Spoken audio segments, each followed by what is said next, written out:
Bismillahirrahmanirrahim. Alhamdulillahirabbil alamin. Allahumma shalli wa sallim ala sayyidina Muhammadin. Iftahi bab rahmatillah adada ma fi 'ilmillah. Salatan wa salaman da'imain bidawami mulkillah wa ala alihi wa sahbihi. Allahumma shalli ala sayyidina Muhammad تفتح بها لنا فتوح العالمين وتفقهنا بها في الدين وعلى آله وصحبه. السلام عليكم ورحمة الله وبركاته. Alhamdulillah bisa duduk bersama sehat walafiat. Saya minta maaf kalau suara saya seperti ini. Mudah-mudahan walaupun suaranya begini, apa yang akan keluar dari lisan saya diberkati dan nyampe ke hati saya dan hantum semuanya, amin. Bisa menjadi ilmu yang bermanfaat. Nyantai saja. Tadi saya ditanya, Habib mau duduk atau berdiri? Saya pengen duduk saja. Ya, pengen duduk saja biar jadi majelis ilmu santai. Ya, majelis ilmu santai. Ilmu itu titik paling pentingnya adalah al-barokah. Ya, titik paling pentingnya ilmu adalah al-barokah. Sebanyak apapun yang kita pelajari, kalau tidak berkah maka nggak akan bermanfaat. Ya, tidak akan bermanfaat. Harta titik paling pentingnya juga barokah. Sebanyak apapun hartanya, kalau nggak berkah nggak akan manfaat. Ketampanan saya misalnya, alhamdulillah. Ya, masing-masing harus pede dengan tampannya. Beberapa hari sepekan yang lalu ada seorang artis foto bareng saya, laki-laki ya. Artis laki-laki foto bareng saya. Salah satu teman saya nanya, kebetulan artisnya memang ganteng dan masih muda. Bib, antum sama dia ganteng mana? Maka saya jawab, kalau saya bilang ganteng saya sombong. Tapi kalau saya bilang ganteng dia, saya kufur nikmat. Paham gak? Udah, yang gak paham gak usah paham. Kalau saya bilang ganteng dia, berarti saya kufur nikmat. Wajah ganteng, wajah cantik, itu titik paling pentingnya barokah atau tidak. Ganteng-ganteng gak berkah, gak manfaat. Cantik-cantik gak berkah, gak manfaat. Pondok, rumah, kendaraan, titik paling pentingnya adalah al-barokah. Makanya siapapun yang cari ilmu gak belajar cara dapat berkah, maka cari ilmunya pasti salah. Cari ilmunya pasti salah. Dulu saya mondok di Dalwa itu cuman 1 bulan percobaan di bulan Sya'ban. Karena Ramadan kan libur ya. Bulan Sya'ban pun gak penuh. Jadi Sya'ban berapa hari saya masuk pondok di Dalwa tahun 94. Kemudian pulang Ramadan. Nah, setelah hari raya Syawal masuk lagi ke pondok 6 bulan. Jadi total saya mondok di Dalwa itu kurang lebih 7 bulan. Ya, yang 7 bulan saja jadinya seperti ini. Apalagi yang bertahun-tahun seperti beliau. Ya, seperti beliau. Saya cuma 7 bulan. Nah, waktu saya 7 bulan itu mau pulang, mau berhenti, dimarahin teman-teman saya. Karena teman-teman saya itu senior semua. Anak-anak aliyah, saya cuma kelas 6 SD. Ya, 6 ibtidaiyah. Yang lainnya Buya Yahya waktu itu sudah kelas 3 aliyah. Ya, dan yang lain-lain semua aliyah. Saya ibtidaiyah kelas 6. Waktu saya mau pulang, teman-teman sekamar saya, teman ngopi. Karena dulu kalau malam suka duduk di lapangan yang kalau sore dibuat ajang sepak bola. Ya, kalau sore ajang sepak bola, kalau malam itu ajang majelis. Kalau sekarang ngopi gitu ya, sambil buat lingkaran. Saya itu kalau punya uang cuman buat 2 hal, beli kopi sama beli gula. Beli kopi sama gula, kemudian saya umumkan di satu kamar, yang butuh kopi ambil di situ, butuh gula ambil di situ. Kata teman-teman saya, Beb, nggak dikunci aja tuh lokernya, nggak dibuka. Sehari habis loh, Beb, biarin habis. Ya habis nggak jadi masalah, karena prinsipnya tekno, burung entek wesono. Habiskan, nanti belum habis akan ada lagi.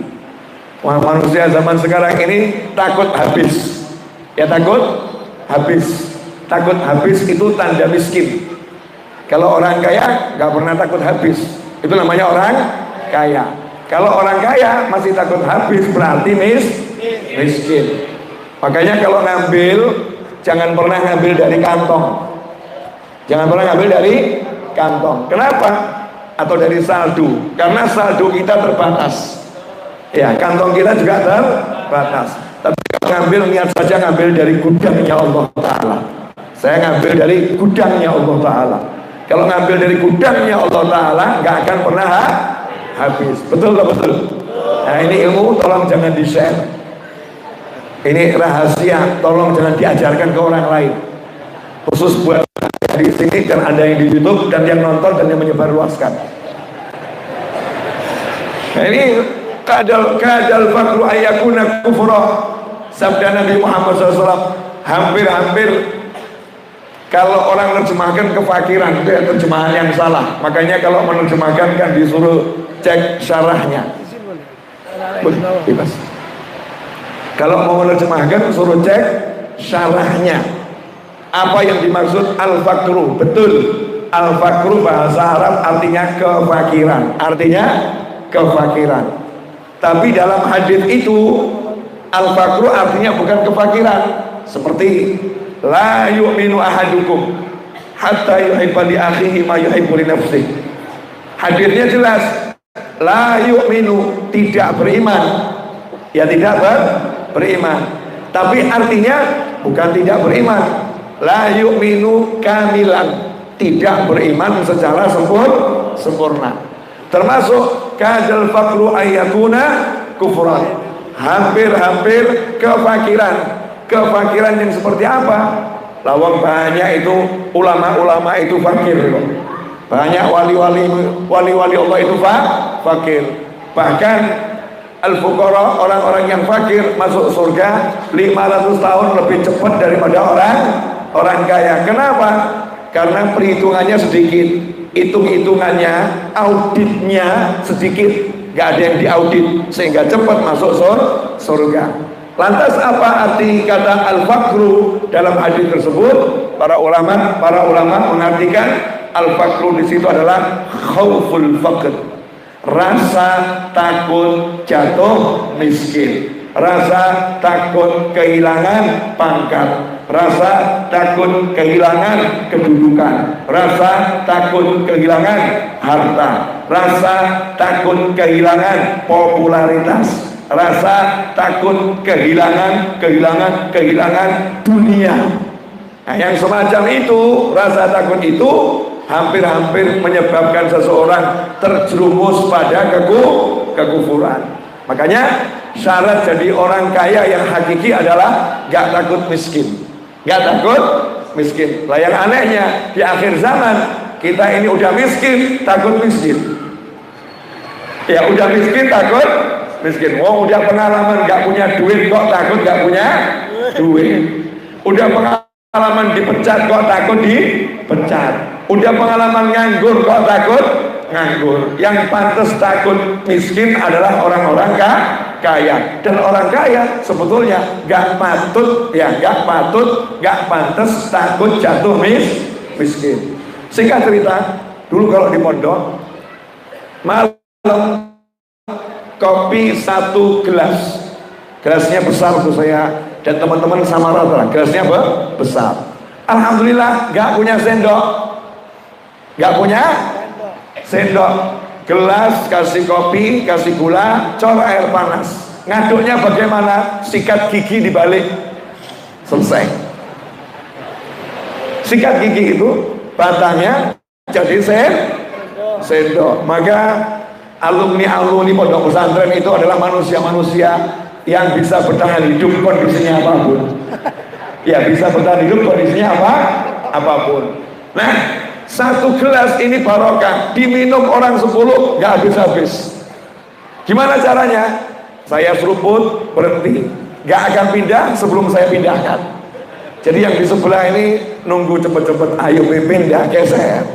Nah, sambil cerita-cerita, setelah digeser, seruput, yang di sebelahnya nunggu lagi, muter sampai kembali, sehingga 1 gelas juga habis sambil ngobrol asyik, lihat langit, lihat bintang. Zaman sekarang banyak orang itu punya duit,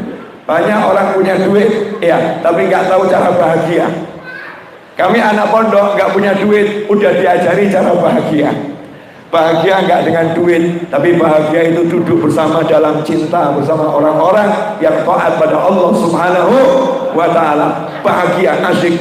Nah, kalau sama teman saja bisa bahagia, apalagi kalau duduk ngopinya sama ayah, apalagi kalau duduk ngopinya sama ibu, apalagi duduk ngopinya sama anak, apalagi duduk ngopinya sama pasangan hidup, ngobrol bareng seperti yang dilakukan Baginda Muhammad Sallallahu Alaihi Wasallam, yaitu suap-suapan dengan Sayyidatuna Aisyah radhiyallahu taala anha, menyenangkan. Nah, teman-teman saya ini waktu saya pamit mau pulang marah. Saya sebetulnya nggak pengen pulang, pengen belajar terus di pondok. Tapi ibu saya memerintahkan saya pulang. Udah cukup, di pondoknya sudah cukup, pulang kamu. Maka saya ngomong sama teman saya disuruh ibu saya pulang. Teman saya cerita, tuh kemarin di sini ada yang mondok 2 tahun. 2 tahun pamit sama abuya mau pulang, nggak diizinkan sama abuya, nekat dia, ketabrak, patah kakinya. Jadi semua cerita-cerita orang-orang yang nekat pulang pondok, kecelakaan, ya sakit, kualat, ya bahasa kita, kualat diceritakan, ditakut-takutin saya, biar saya nggak pulang dari pondok. Tapi namanya saya ditakut-takutin, kagak takut. Kalau niatnya memang nggak pengen pulang ya, niatnya pengen belajar terus. Tapi namanya perintah orang tua ya harus dilaksanakan. Masuk saya masjid itu baru selesai dibangun saat saya masuk pondok tahun 94. Ya, masjid itu selesai dibangun tahun 94. Tahun 95 peletakan batu pertama universitas, ya, yang ada di Dalwa. Itu tahun 95. Saya termasuk yang ikut mendoakan di situ. Karena Habib Hasan Baharun, Habib Hasan Baharun waktu mau bangun itu nggak punya duit, tapi punya niat, yang punya niat dan punya senjata. Apa senjatanya? Doa silahul mu'min. Doa adalah senjatanya orang yang beriman. Maka 700 santri, saat itu santri Dalwa laki-laki baru 700, ya baru 700. Sementara putrinya baru 300, total 1000. Itu yang saya ingat. 700 santri ini sama Abuya Al-Habib Hasan bin Habib Ahmad Baharun itu disuruh masuk ke tanah yang lagi dibangun. Suruh masuk satu orang, tapi masuknya dengan cara tertentu. Mau ndak ilmunya? Itu nanti kalau diamalkan bangunan cepat selesai. Mau ndak ilmunya? Wani piro? Iya, mau bayar berapa? Ini mahal ya. Yang bangun rumah nggak selesai, bangun pondok nggak selesai, iya. Bangun kantor nggak selesai. Kami angkatan 94, 95 dapat ilmunya. Yang masih ingat? Saya dapat ilmunya, makanya saya praktekkan, makanya saya bangun terus itu. bangun terus dan selesai terus. Karena repot kalau bangun nggak selesai, namanya proyek mangkir. Namanya proyek mangkir. Nggak ada judulnya Kiai Habib Ustadz proyeknya mangkir, nggak ada. Yang ada proyeknya jalan semua dan proyeknya berkembang. Rahasianya di sini. Setiap santri disuruh masuk ke dalam area bangunan, membaca surat Al-Fatihah dengan niat yang berdasarkan Al-Fatihah dengan niat semoga Allah menyempurnakan bangunan ini bisur'ah dengan cepat. Al-Fatihah di tengah hadil bina bisur'ah. Al-Fatihah. Satu orang baca satu Fatihah dengan niat yang semacam itu. Urut. Saya salah satunya. Jadi di Dalwa itu ada universitas, saya ikut andil bangun dengan doa. Tapi saya belum dapat gelar dari sana, gelar sarjana, karena saya nggak sempat jadi sarjana di sana. Nah, izin mau pulang ba'dal isya, saya sholat sunnah hajat 2 rakaat, Allahu Akbar. Selesai, saya tawasul dengan satu tawasul yang sampai hari ini masih saya rahasiakan, nggak saya share. Itu doa pamungkas yang jarang saya pakai. Seingat saya baru sekali saya pakai. Ya baru hari itu saya pakai. Kemudian saya masuk ke dalam kantor. Ya dalam kantor. Kebetulan kantornya lampunya padam. Nah kalau kantornya abu lampunya padam berarti lagi pijat. Nah terlanjur udah masuk, nggak mungkin mundur. Begitu masuk, kemudian tanya siapa gitu. Novel Abuya, noleh. Lagi dipijat tengkurap tuh ya, punggungnya, noleh. Ya Novel. Astagfirullah Abuya, izin. Besok mau pulang, nggak mondok lagi. Ya mau pulang nggak mondok lagi. Jawabannya apa? Irji yakfik walakal barokah. Ya irji yakfik walakal barokah. Pulanglah, belajarmu sudah cukup dan kamu dapat berkah. Saya bilang yes. Keluar saya dengan senang. Yang di luar nanya gimana, nggak boleh kan, dimarahkan, bla bla bla. Saya enggak, irji yakfik walakal. Ada ilmunya, ada caranya. Nah ikhwani rahimakumullah, kalimat yang menarik dari Habib Hasan Bahrun, irji yakfik walakal barokah. Ini gak hilang, bukan cuma pulang udah cukup, walakal barokah. Kalau ada kalimat yang kamu bawa berkah, itu artinya yang didapat gak akan habis. Habib Hasan Bahrun ini rahasia kesuksesannya apa?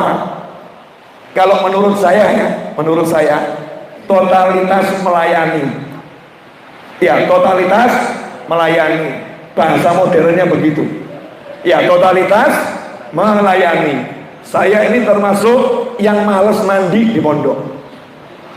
Males mandi maksudnya bagaimana? Kalau mandinya itu jam 6, ngantrinya panjangnya luar biasa. Karena itu saya kalau mandi waktu orang tidur jam 3 pagi, setengah 4. Nah disitulah setiap kali saya keluar dari kamar selalu bertemu Habib Hasan Bahrun. Baru keluar dari rumahnya, naik motor keliling pondok dengan klaksonnya yang khas, tin gitu ya. Keliling terus, tin, bangunkan satu pondok. Dan selalu saya berpas-pasan sehingga wajah saya ini dikenal oleh beliau. Itulah yang menguntungkan. Makanya begitu mau pamit anak kelas 6 SD ini, ya Novel ya, irji walak yakfik walakal barokah. Dan kesenangan saya waktu di pondok, tapi kesenangan yang menakutkan kalau diundang makan sama beliau. Habib Hasan Bahrun ini kalau ada santri baru, makannya wajib di rumah beliau selama beberapa hari. Nah santri lama itu ngiri, ya pengen ikut makan di sana. Jadi kalau ada santri baru, kita berharap dapat syafaatnya. Ya dapat syafaatnya, biar juga diajak makan bareng. Cuman repotnya kalau abuyanya ikut makan. Nah, kita mau nambahkan gak enak. Padahal santri itu kan sudah dikenal, doyan makan santri-santri itu. Dan kalau makan itu maunya banyak. Buktinya apa? Kalau waktu makan siang, setiap kamar itu punya panitia, ambil makan. Siapa yang terlambat ke dapur nggak akan dapat makan, dapatnya cuma nasi, kuahnya habis. Siapa terlambat maka dia tidak dapat, karena satu dapur dikeroyok 700 orang. Tapi barokah, ya tapi barokah. Nah, Habib Hasan Baharun lihat saya, wajah-wajah doyan makan, wajah-wajah doyan makan. Itu kalimatnya zidirus. Mesti makan, belum habis, tambah nasinya. Sehingga ya, oke gitu ya. Tambah nasinya, cocok. Iya. Mumpung disuruh tambah, hajar ya makan nikmat. Itulah kehidupan di pesantren. Nah, khidmah at-tamah, totalitas dalam melayani, itu kunci kesuksesan untuk menjadi wali, kunci kesuksesan untuk mendapatkan barokah. Qala Rasulullah sallallahu alaihi wasallam, sayyidul qaumi khadimuhu. Pemimpin suatu masyarakat adalah siapa yang bisa menjadi pelayan mereka semua. Siapa bisa menjadi pelayan, itu akan jadi pemimpin. Sementara akhir-akhir ini kita kalau ngurus majelis mintanya dilayani, kita ngurus pesantren mintanya dilayani, kita ngurus suatu organisasi mintanya dilayani. Kalau kita jadi pemimpin, padahal Rasul SAW mengajarkan pemimpin suatu kaum adalah yang bisa melayani mereka semua. Melayani maka semuanya difikirkan. Contoh, ini contoh. Waktu Habib Hasan Baharun mau terima tamu dari Saudi, ada tamu yang menyumbang untuk masjid, mau datang, maka mau melayani tamunya itu disiapkan tim yang menyambut. Siapa tim yang menyambut? Satu yang bahasa Arabnya sudah lancar, disiapkan anak-anak, dipikirkan betul. Terus nanti makanan kesukaannya apa? Jangan nanti ada tamu dari Saudi kasihnya pecel. Kenapa? Dia nggak suka kok pecel. Kita mau pamerkan, ini pecel Indonesia. Bukan waktunya pamer pecel. Ya, waktunya dia capek mungkin dari negaranya, kangen sama makanan kampungnya. Apa yang ada di kampungnya disiapkan. Itu namanya orang paham ilmu melayani, apa kesukaannya. Nah, kalau kita mau dapat barokah, mau dapat pangkat wali, syaratnya itu khidmah, melayani. Contoh, nyantai ya, masih siap belajar gak ini? Nggak siap juga nggak apa-apa. Yang penting saya ngajar. Kamu pulang semua nggak jadi masalah. Lebih cepat kamu pulang, saya lebih senang. Berarti saya bisa segera pulang. Maka kalau pengen saya segera pulang, tolong bantu saya. Mau bantu saya enggak? Enggak mau? Masya Allah. Lanjut ya. Nah, Rasulullah SAW dalam sebuah riwayat disebutkan, suatu ketika melakukan perjalanan bersama para sahabat radhiyallahu ta'ala anhum ajma'in.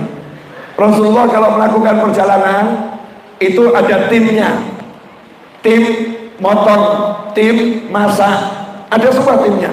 Seperti Al-Habib Muhammad bin Idrus Al-Habsyi radhiyallahu ta'ala anhu. Saya dapat cerita ini dari Habib Thahir Al-Hamid Surabaya. Habib Thahir Al-Hamid Surabaya almarhum, muridnya Habib Ali Bungun Al-Attas. Habib Ali bin Husain Al-Attas punya murid Habib Thahir Al-Hamid di Surabaya. Habib Thahir Al-Hamid ketika saya berkunjung ke rumah beliau cerita, dulu salaf kita, ulama-ulama kita kalau dakwah itu hebat. Di antaranya yang dimakamkan di Ampel Kubah, ya di Ampel Kubah.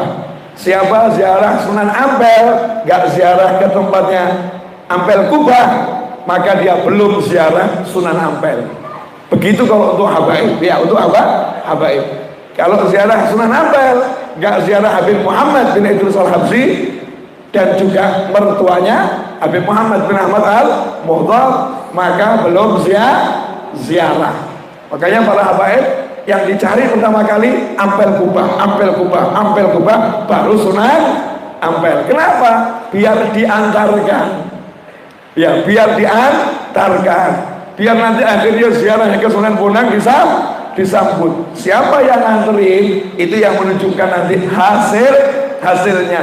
Kalau bahasa saya, bahasa Inggris gak jelas, punya people in, orang dalam. Iya, taunya orang dalam di Inggris kan apa ya, people in gitu aja ya.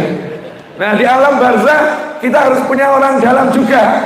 Makanya ada caranya, biar ditemui Sunan Ampel, orang dalamnya siapa ya? Oh, Habib Muhammad bin Idrus Al-Habsyi. Ziarah situ dulu, nanti boleh mengantarkan. Mau diterima Nabi Muhammad SAW, ziarah kemana dulu ya? Oh, ziarah Tarim, ziarah Zamzam, berangkat ke Tarim, ziarah ke sana, baru berangkat umrah. Biar diantarkan ketemu Nabi Muhammad SAW. Nah kalau kita sendiri kan ya kita gitu. Kita sendiri, biasa-biasa saja. Kata Habib Thohir, Habib Muhammad bin Idrus Al-Habsyi ini kalau dakwah unik. Karena beliau kalau dakwah keluar kota itu satu rombongan, dulu naik dokar ya, dokar, satu rombongan ada pelawaknya. Kalau sekarang stand komedi ya ada pelawaknya. Kemudian ada musikusnya, mugambis, yang ahli main gambus. Kemudian ada yang ahli masak itu namanya apa? Chef. Ya. Apa nih? Chef. Tuh, ini terus ngomongnya. Kalau saya nggak jelas. Ya kan ya? Lengkap itu. Nah, Habib Muhammad bin Idrus waktu itu masuk ke satu kota, cari rumah yang dikenal masyarakat, rumahnya fulan yang besar, orang bisa kumpul. Maka seluruh penjual kambing di kota itu paham kalau ada Habib Muhammad bin Idrus Al-Habsyi, dagangan kita laris. Semua penjual kambing datang ke sana. Habib, saya punya kambing bagus. Habib punya kambing bagus. Sama Habib Muhammad dibeli, dibayar. Nih kambingnya dibayar. Kemudian diserahkan ke dapur. Siapa yang masak? Tuan rumah. Bukan. Tuan rumahnya suruh duduk manis. Yang masak tadi apa? Chef. Oh, Masya Allah. Susah ngomongnya. Yang jago masak, ahli masak, enak masakannya. Nah, sambil masakan lagi dimasak, maka pelawak melawak. Masyarakat kumpul datang. Nunggu apa? Makanan. Habibnya ceramah? Enggak. Habib Muhammad bin Idrus enggak ceramah. Duduk di pojok. Orang-orang itu ketawa, tersenyum. Ya, dengar lawakan tadi ya, tertawa, tersenyum. Makanya jangan ngelawak di pengajian. Kalau mau ngelawak buat sendiri, ya namanya majelis lawak. Jangan jadikan pengajian tempat untuk melawak lagi. Nah, itu namanya majelis santai-santai. Ya, majelis santai. Pesta makan malam. Yang lawak selesai, ya mulailah yang gambus sambil makanan dihidangkan. Jadi orang makan menikmati musik gambus. Ada yang samar, ada yang jogetan syar'i, ya jogetan syar'i. Nah, Habibnya ngapain? Terima curhat. Kalau saya nggak terima curhat. Ya, Habib Muhammad bin Idrus Al-Habsyi terima curhat. Kenapa terima curhat? Bisa menyelesaikan. Kalau saya nggak bisa menyelesaikan, terima curhat. Di antara yang curhat, Habib, kakak saya tidak mau bicara sama saya udah sekian tahun. Apa sebabnya? Sebabnya urusan warisan.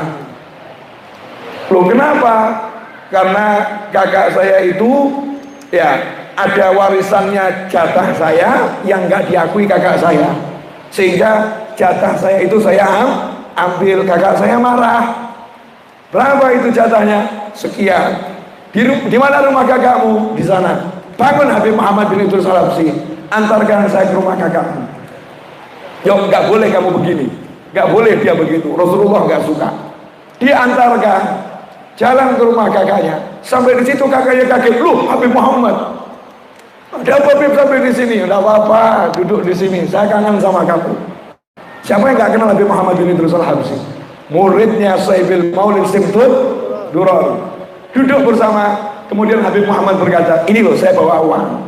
Ini uang dari adikmu. Dah, ini uang jatah warisan yang diambil adikmu ya. Nih uangnya buat kamu. Sekarang yang rukun. Tangisan peluk-pelukan kakak adik itu ya. Selesai masalahnya. Jadi apa? Duduknya membuat orang tertawa, membuat orang kenyang, menyelesaikan masalah orang. Itulah thariqah alawiyah, itulah jalannya para habaib. Orang sekarang duduk bermusuhan, oknum orang sekarang. Naudzubillah min dzalik. Nah, suatu ketika Nabi Muhammad SAW keluar bersama sahabat, duduk waktunya makan. Makanya kita ini kalau gaya-gaya niru Nabi, saya mau makan seperti Nabi. Nabi SAW makan daging kambing, jadi saya suka daging kambing. Jangan cuma kalimatnya berhenti di situ. Setelah makan daging kambing banyak, kemudian darah tinggi, stroke. Akhirnya nyalah ke Nabi. Saya gara-gara niru Nabi kena stroke. Ngawur kamu. Naudzubillah min dzalik. Gak mungkin Rasulullah salah. Yang salah kita. Nabi Muhammad SAW tidak pernah makan daging yang tidak fresh. Nabi SAW nggak pernah makan daging yang tidak fresh. Nggak pernah minum susu kambing yang tidak fresh. Dan tidak pernah makan berlebihan. Dan tidak pernah makan satu secara kontinu. Makannya berganti-ganti. Itu kuncinya. Nah, hari itu sahabat ngomong, ya Rasulullah, kambing udah ada, mau disembelih. Izinkan saya bagian yang nyembelih kambing. Kenapa pergi bawa kambing? Gak mau yang gak fresh. Orang sekarang beli kambing dipotong, disimpan di kulkas, disimpan di freezer. Setelah itu nanti jadi sate, jadi gulai, jadi macam-macam. Kambingnya, dagingnya gak fresh. Jadi kurang sehat, kurang bagus untuk tubuh. Fresh. Angkat tangan seorang sahabat, ya Rasulullah SAW, izinkan aku yang bagian motong. Kemudian datang lagi sahabat, angkat tangan, ya Rasulullah SAW, izinkan aku yang bagian memotong-motong dagingnya. Setelah disembelih, kan dagingnya harus dikuliti, harus dipotong. Itu butuh keahlian. Kalau nggak ahli, nanti dagingnya nggak empuk. Nggak tahu dagingnya bagus di mana, yang kurang bagus di mana. Itu ada ahlinya sendiri. Ya Rasulullah, yang motongin daging udah ada, izinkan saya bagian yang membumbuinya. Motong ada, kemudian nyincang-nyincang ada. Yang ahli masaknya siapa itu? Saya akan masak, ya Rasulullah. Selesai semua. Sahabat terdiam. Tiba-tiba Nabi Muhammad SAW bangun, berdiri. Sahabat nanya, mau kemana Rasulullah? Rasulullah menjawab, izinkan aku bagian cari kayu bakarnya. Karena kalau nggak ada kayu bakarnya nggak bisa dimasak. Untuk masak butuh kayu bakar. Izinkan aku bagian cari kayu bakarnya. Maka spontan sahabat mengatakan, ya Rasulullah, biar kami. Enggak, kalian duduk saja. Allah nggak suka sekumpulan orang yang duduk bersama kok di situ ada satu yang nganggur, nggak ikut andil. Biar aku yang cari kayu bakarnya. Pertanyaan saya, cari kayu bakar di padang Sahara sama nyembelih kambing, mudah mana? Cari kayu bakar di padang Sahara sama membumbui masak, mudah mana? Paling susah cari kayu bakar. Dan itu yang difikirkan oleh Nabi Muhammad SAW, detil secara keseluruhan. Oh, yang motong udah ada, oh yang nyincang udah ada, oh yang bumbil sudah ada, oh airnya udah ada. Nah, ini kompornya mana? Nah, itu loh pemimpin.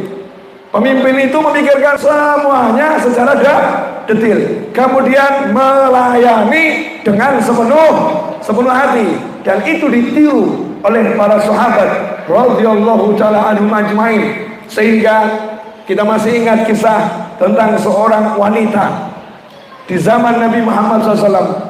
Yang wanita itu udah tua renta, nenek.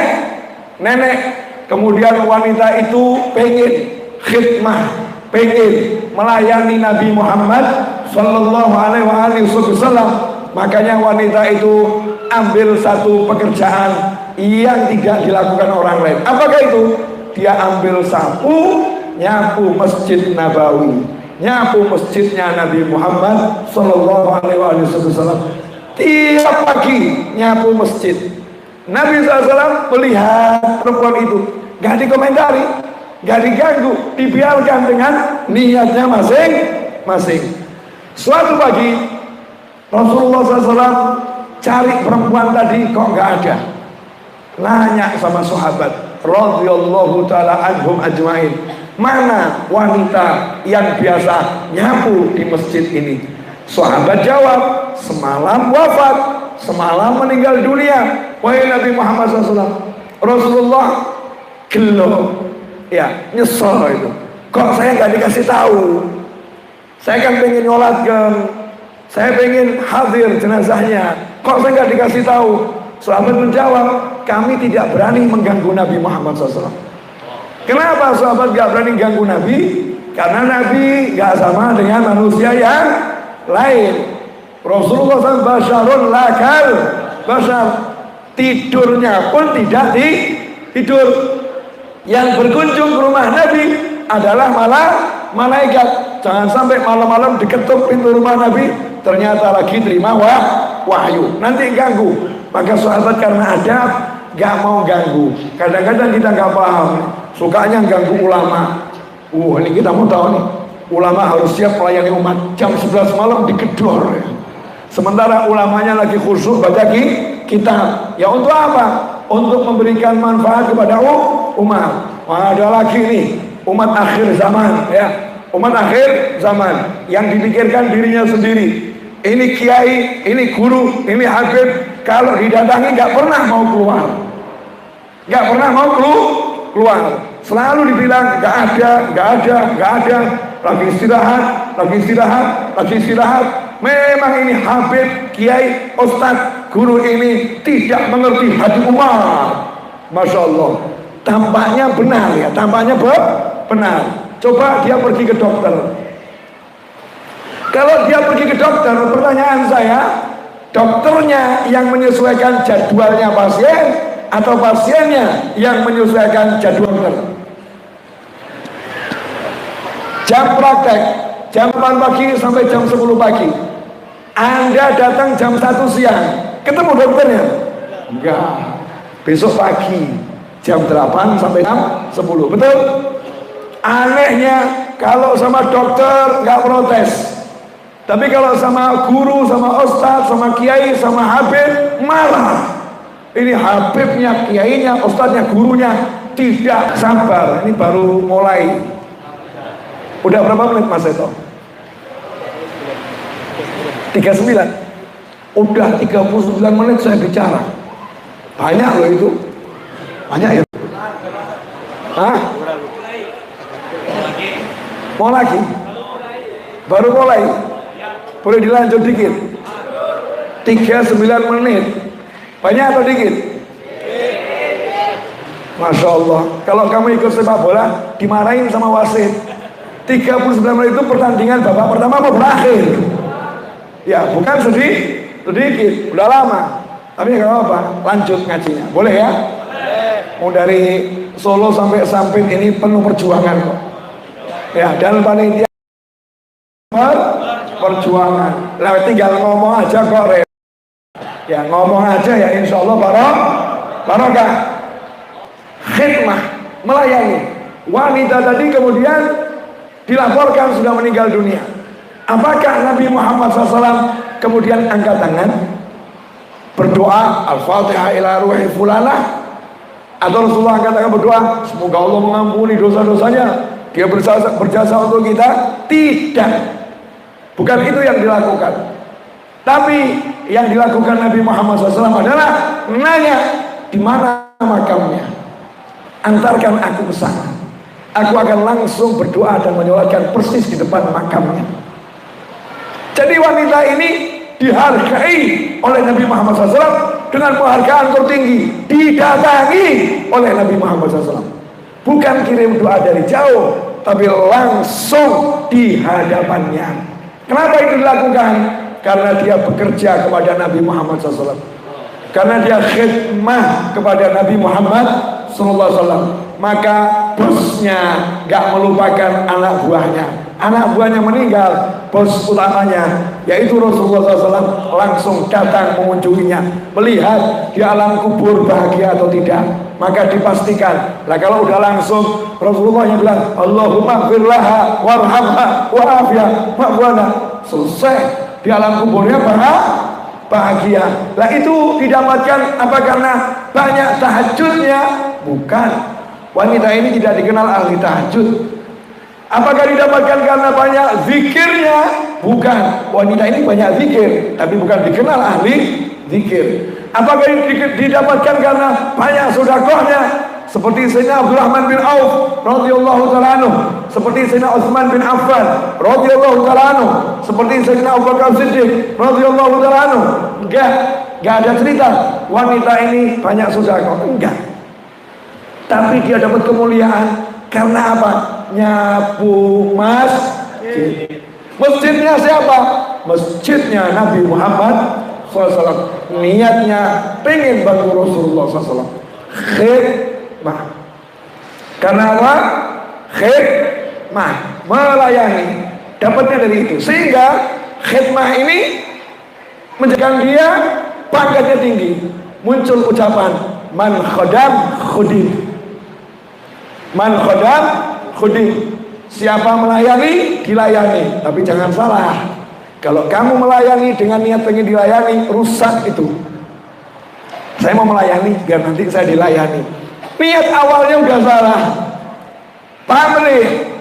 Niatnya pamrih, bukan lillah. Man khodam khudim. Siapa melayani, dilayani. Artinya Allah akan menjadikan seluruh makhluk Allah melayaninya. Malaikat akan mendoakannya, para wali akan mendatanginya.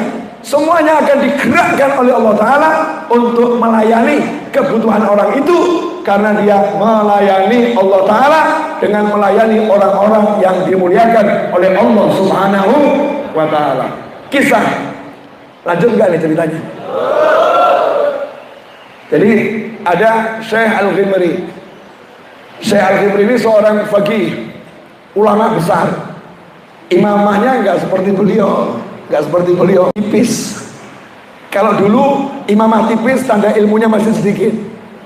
Kalau sekarang enggak, kita kan sunnah ya, sunnah. Banyak ulama besar imamahnya tipis. Kalau dulu semakin banyak ilmunya, semakin panjang kainnya. Yang kainnya 7 meter berarti ilmunya 7 meter. Kitabnya kalau ditumpuk mungkin 7 meter tingginya. Semakin tebal. Syekh Ghimri ini dia punya imamah besarnya luar biasa. Semua ulama di zamannya udah dikalahkan ilmunya, sehingga dia mengalami bosan gitu ya. Saya kok ngajar-ngajar saja, kok nggak pernah belajar. Siapa yang bisa ngajarinya? Toleh kanan, toleh kiri, semuanya levelnya junior. Dia paling senior. Ada satu sufi wali di satu pondok kecil, dulu ribet gitu ya. Di pondoknya itu masjid, sekitar masjid ada rumahnya. Ini yang kata orang ilmunya banyak. Saya belum pernah ketemu sama dia. Coba aku tak belajar sama dia, kata Syekh Ghimri. Maka belajarlah Syekh Ghimri kepada ulama tersebut. Ulama tersebut ngajarnya di masjid, dan pintu masjid dikunci kalau beliau ngajar. Syekh Ghimri di luar masuk, lihat masjid dikunci, marah. Ini masjidnya Allah, kok dikunci-kunci? Keluarkan ayat hadis. Calon gurunya dimaki-maki. Paham ya? Calon gurunya dimaki-maki. Gak bener ini yang kunci. Sementara yang di dalam lagi ta'alluq wa ta'lil. Apa kata ulama tadi? Hari ini libur pengajian.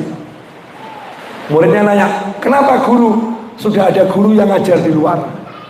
Cukup marahnya dia itu ilmu. Dia ulama, marahnya ilmu. Catat semua marahnya tadi. Itu ilmu semua. Cuman pemahamannya aja kurang benar, nanti saya benerin.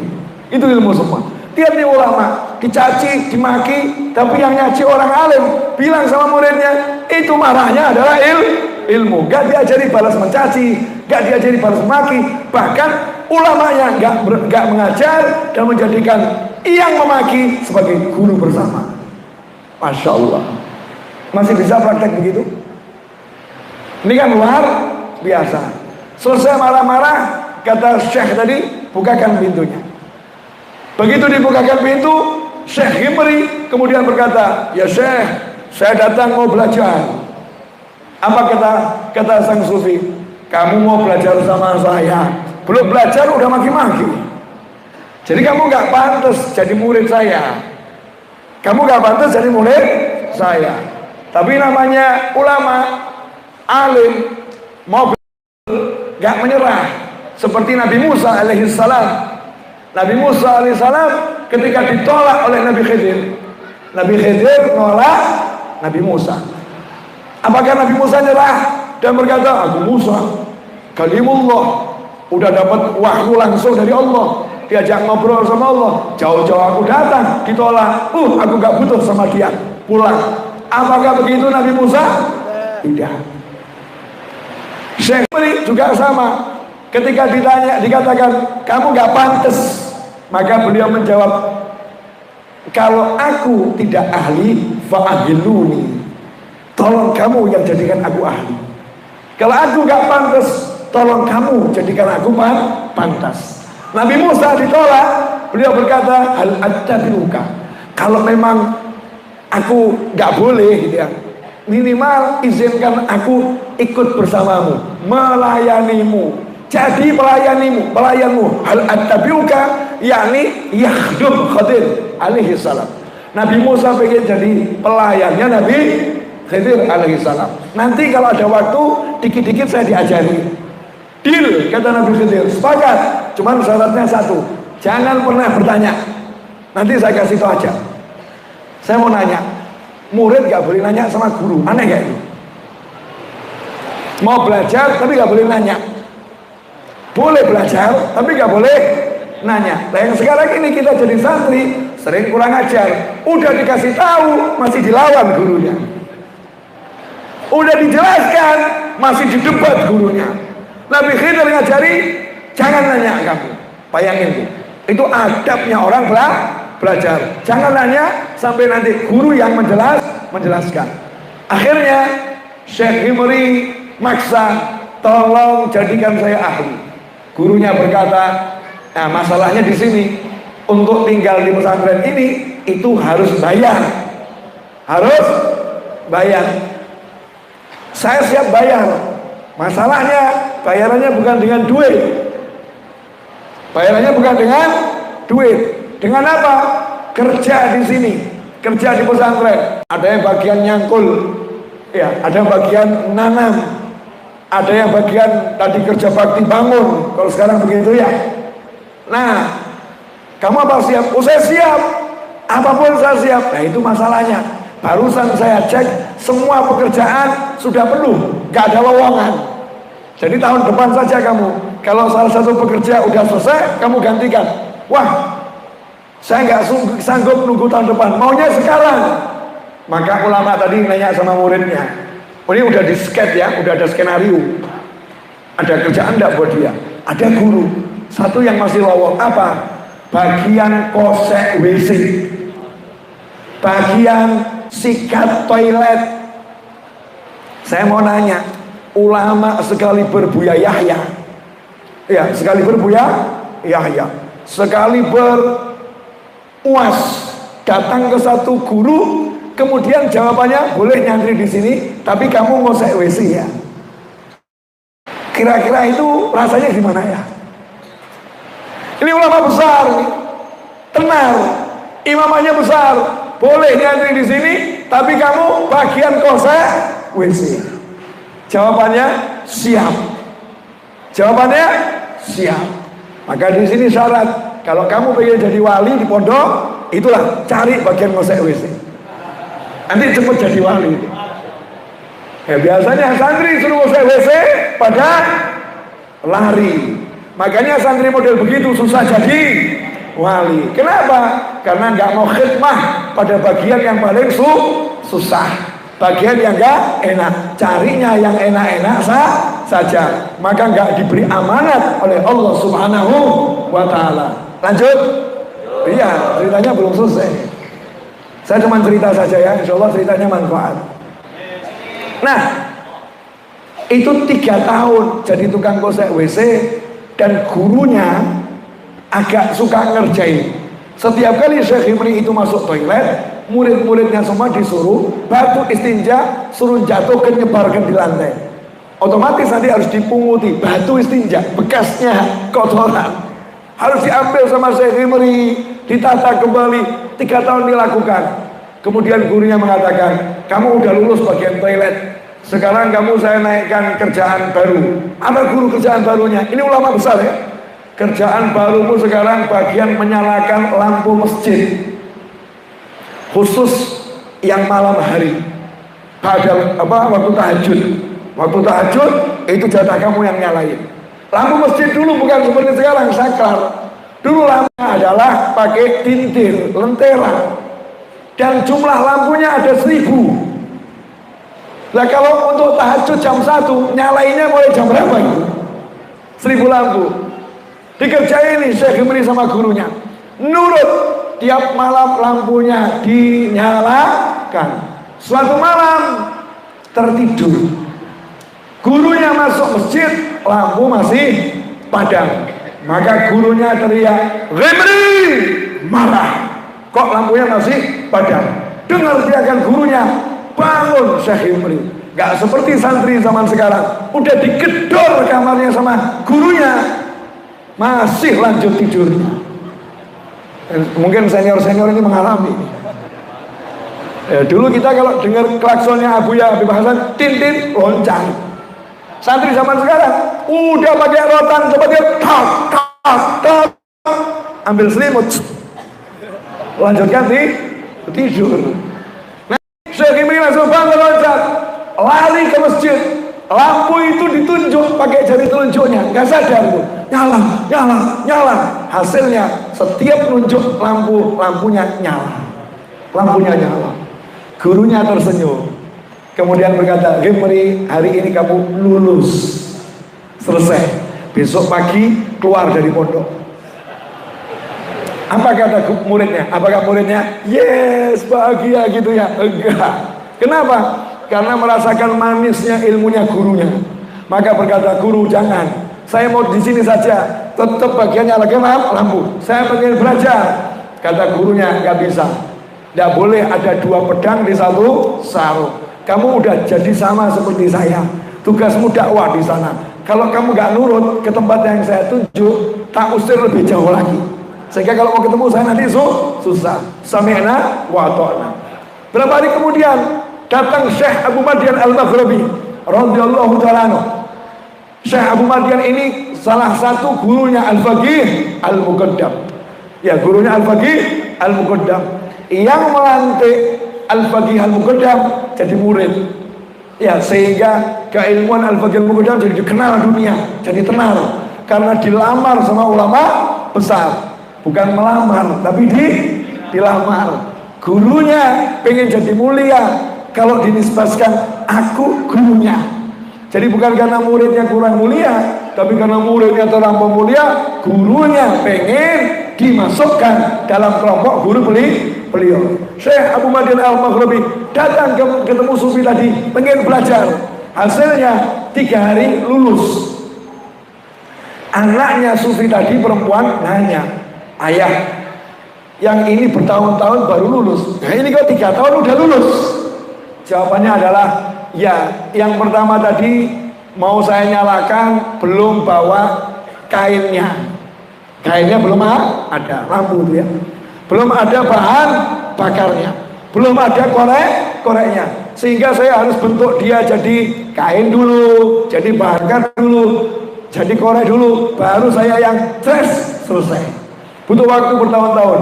Tapi kalau Abu Madian ini dia datang sudah bawa lengkap, ini koreknya, ini kainnya, ini minyaknya, dan sebagainya. Jadi saya cuma tinggal begini, selesai. Nah, khidmah itu salah satu cara untuk membuat kita menyala, buat kita menyala. Saya mau bilang akhiron, nanti takutnya nggak boleh berakhir. Mas Eto, berapa menit? 56 menit, 4 menit lagi 1 jam. Lanjut. Memang manusia-manusia nggak punya perasaan. Udah tahu suara seperti suruh lanjut terus. Nggak apa-apa. Syekh Muhammad Mutawalli Asy-Sya'rawi rahimahullah, mufassir akhir zaman, almarhum Habib Anis Al-Habsyi Solo berkata, ini Syekh Mutawalli Asy-Sya'rawi ini mufassir akhir zaman. Beliau saking tenarnya, ya saking tenarnya Syekh Mutawalli Asy-Sya'rawi ini kalau mau dakwah ke satu desa, itu mobilnya, mesinnya dimatikan. Mesinnya dimatikan. Kenapa? Satu desa itu ngangkat mobilnya. Ngangkat orangnya nggak bisa, mobilnya diangkat. Mobilnya diangkat di Mesir sana. Pulang dari pengajian, Syekh Mutawalli Asy-Sya'rawi minta mampir pom bensin. Kemudian turun dari mobil ke toilet. Sama anaknya ditunggu lama kok nggak keluar. Anaknya khawatir. Anaknya nyusul ke toilet. Ternyata di pintu toilet itu terdengar suara. Heran dia, kok ada suara orang lagi kosek toilet. Maka dibuka ternyata ayahnya, ulama besar itu, lagi pakai sarung, pakai kaos dalam, jubahnya dan imamahnya dilepas, ditaruhkan di tempat yang aman, lagi ngosek WC. Kalau jumlahnya 10-10-10-nya digosek. Anaknya kaget, ayah, kenapa begini? Karena ayah ada sakit. Kenapa seperti ini? Jawabannya adalah, tadi ketika mobil diangkat, aku takut kalau hatiku timbul ujub. Aku takut timbul rasa sombong. Maka untuk menyelesaikan hatiku, aku masuk ke toilet dan ku kosek WC ini. Aku ngomong kepada diriku, aku hanyalah tukang kosek WC. Jangan sombong. Dan yang kulakukan ini kuniatkan memberikan manfaat kepada umat. Siapa masuk WC bersih dari najis dan WC-nya nyaman. Ini loh ulama, khidmah. Totalitas, gak pakai berhenti. Kadang-kadang kita sekarang udah merasa, saya udah ulama besar, gak perlu melayani lagi, saatnya dilayani. Almarhum Al-Habib Anis bin Ali Al-Habsyi rahimahullah, di akhir usianya dalam keadaan stroke, gak bisa bicara dan bergerak hanya sebagian. Ya, sebagian tubuhnya. Satu-satunya bicaranya Habib Anis itu cuma satu qasidah. Allahu Allah, Allahu Allah, ya dzal jalali wal ikram. Allahu Allah, Allahu Allah, amitna ala dinil Islam. Allahu Allah, Allahu Allah, mitna ala dinil Islam. Habib Anis itu yang bisa keluar dari mulutnya cuman itu. Makanya di bulan Ramadan Habib Syekh bin Abdul Qadir As-Segaf membuat album dengan qasidah itu. Ya, asalnya gara-gara apa? Senang lihat Habib Anis bisa baca qasidah. Orang-orang di Batu nggak paham. Habib Anis lagi pengumuman, aku sudah di akhir usia. Subhanallah, ini aulia. Ngomongnya minta meninggal jadi muslim. Nah, di bulan Ramadan itu di Masjid Riyadh ada khatmul Quran. Ya, kalau malam 29 sama malam 19 Ramadan, di antaranya ada tamu dari Malaysia, Syekh Hafid, ya dari Al-Jadrani, Malaysia, rombongan. Habib Anis ini dikenal sebagai orang yang ahli khidmah sama tamu, melayani tamu. Saya waktu itu selesai acara, Habib Anis sudah di kamar, udah berbaring. Itu sekitar jam setengah 2 malam. Berbaring. Terus duduk tiba-tiba nanya sama saya, ya, tamunya dengan bahasa isyaratnya itu, udah dikasih bantal belum di kamarnya? Itu loh, namanya orang soleh, khidmah. Tamu saya di kamar ini kan banyak tamunya.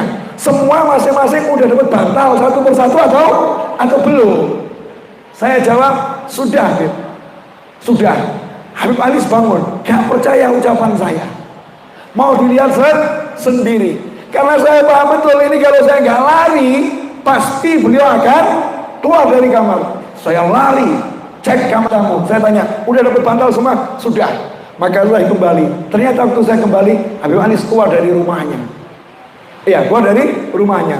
Nanya, gimana? Dapat semua bantalnya? Sudah, Habib, sudah dapat semua. Khidmah itu sampai seperti itu.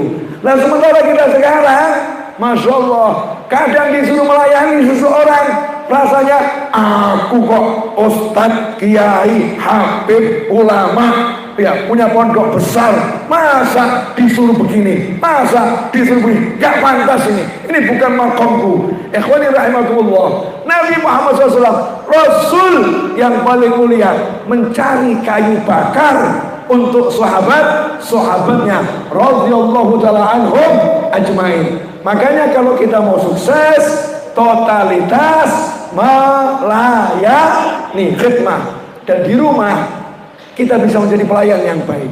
Nabi Muhammad SAW melayani pembantu rumah tangga di rumahnya, ambil sapu, bantu nyapu. Nabi Muhammad SAW. Kalau kita kapan bantu ngepel? Udah saya bayar dia, udah saya gaji dia, masa saya harus bantu nyapu? Nabi Muhammad SAW ya genis, bantunya nyapu.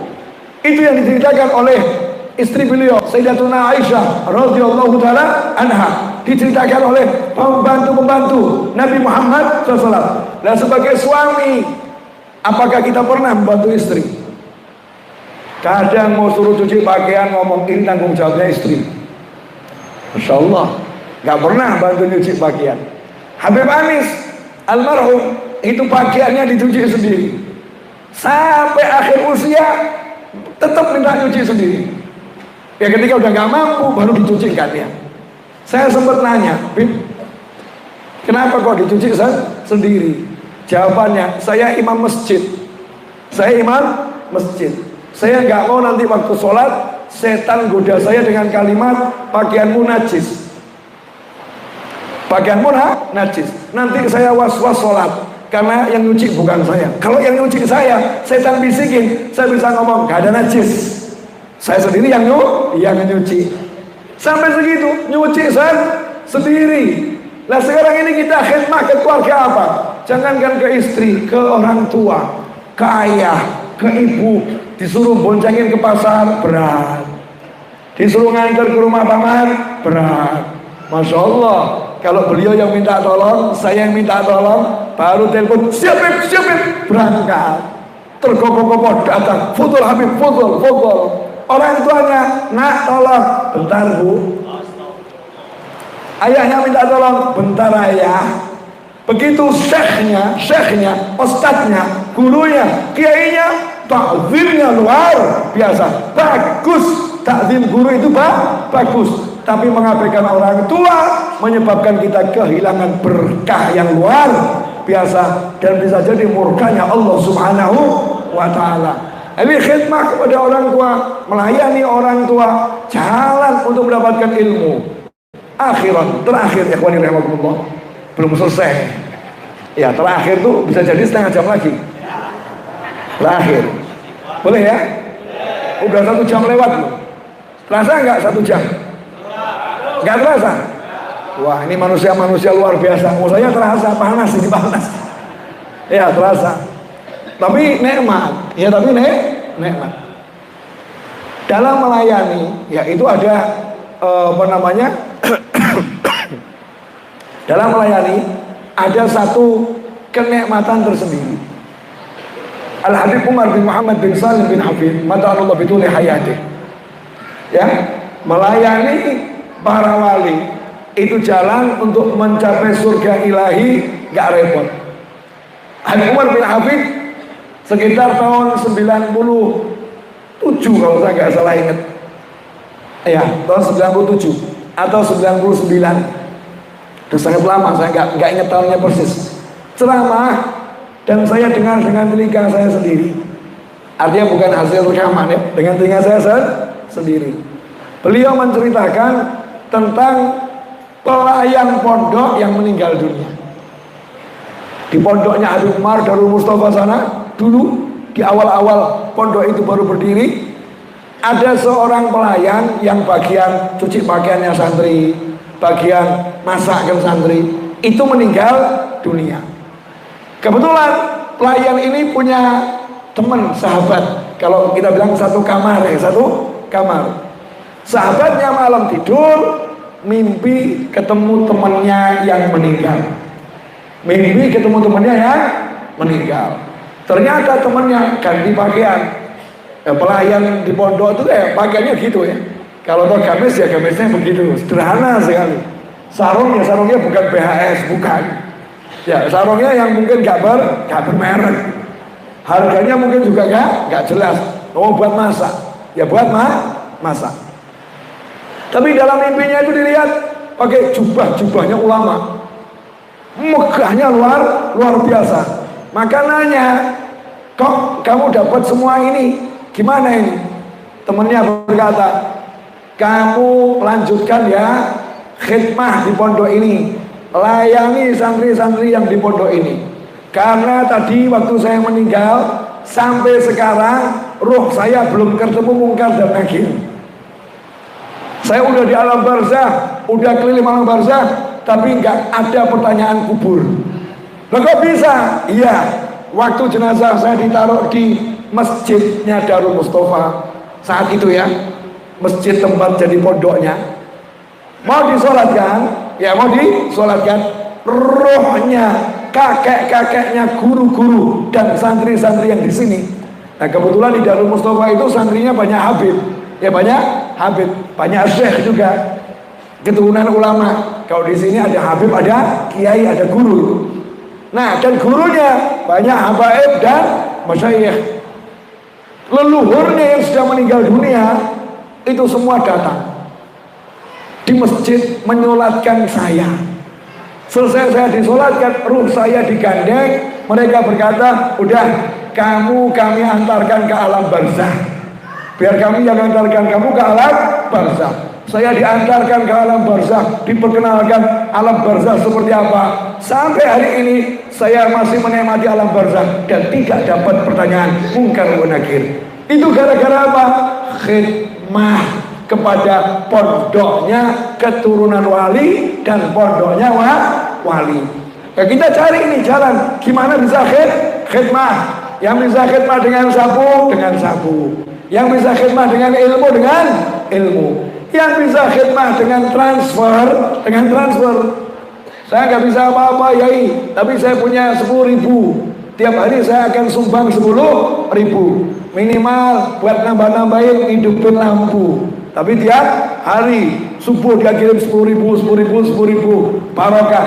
Itu nanti akan menjadi jalan untuk mendapatkan syafaat dunia dan akhirat. Jangan sampai kita nggak punya jalan untuk ke sana, jalan untuk ke surga. Carilah syafaat Nabi Muhammad SAW. Carilah syafaat para ulama. Caranya hikmah. Ibu-ibu siap hikmah. Kalau ada pengajian siap bantu masakin. Bantu masakin atau bantu makan? Ini teman-teman yang di sini. Kalau ada pengajian siap bantu bersihkan sampahnya. Bantu bersihkan sampah atau bantu buang sampah. Bantu ngasih sampah. Seringkali udah hadir majelis, khidmah tidak, rutin yang buat majelis. Panitianya capek karena sampahnya ada di mana, tidak dipungut, tidak dibuang, tidak dibersihkan. Pulang dari sini siap ambil sampah masing-masing, siap buang ke tempat sampah. Alhamdulillah sudah khidmah. Alhamdulillah itu yang dapat saya sampaikan. 1 jam lewat berapa menit? 11 menit saya berbicara. Mudah-mudahan berkah dan manfaat. Jangan lupa ya, satu kata khidmah. Maka kita akan sampai pangkat yang tinggi dengan khidmat tersebut. Jazakumullah khairan. Tirulah Habib Hasan Baharun almarhum Abuya yang totalitas melayani, totalitas melayani, jangan setengah-setengah. Insyaallah selamat dunia akhirat. Wal afu minkum. Wassallallahu ala sayyidina Muhammadin wa alihi wasallam. Walhamdulillahi rabbil alamin. Wassalamualaikum warahmatullahi wabarakatuh. أتكرم بالدعاء تهليل حبيبي.